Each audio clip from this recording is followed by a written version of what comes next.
Joining us for analysis is Matt Bloxham, Senior Analyst at Bloomberg Intelligence.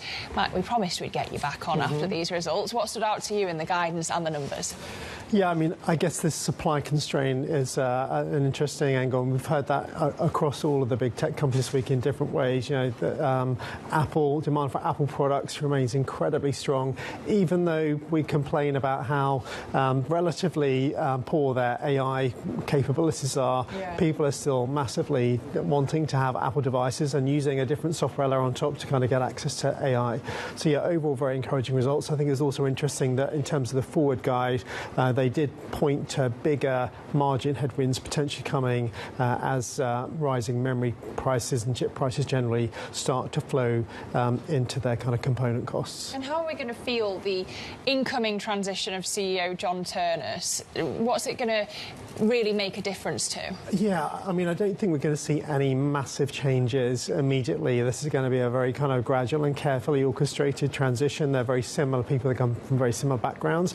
I think you potentially over time will see some greater sharpness in the kind of new product development timeframe. Certainly a lot of the kind of anecdotal feedback we've had is he's kind of much more focused on what the product set should be that they take forward.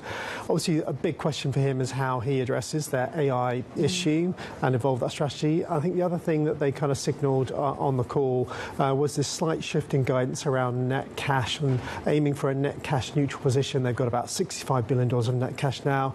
They're going to deliver almost $1 trillion of buyback through this program with an incremental $100 billion. But they did say that they were very strong in saying that they invest in the business first, and then anything left over goes to buybacks. Now the question is, will they start to increase the scale of investments in the business, whether that's organically or inorganically? So maybe this kind of shift in guidance, even though it's subtle, might open a whole raft of new kind of debate about how they're going to use their balance sheet going forward to scale up, particularly on AI. OK, so we've had Apple, we've had most of the Mag 7 reporting this week. We've only got Nvidia left to report. What's the big thought that you'd leave us with at the end of the Mag 7 earnings so far? Yeah, so May 20th is that Nvidia report, and I think for them something we pick up on the early results particularly yesterday is the fact that Google and Amazon are getting into the AI chip space, and so whereas Nvidia is still clearly the kind of the king of the castle, there is going to be more pressure on them, and I think when we have this results update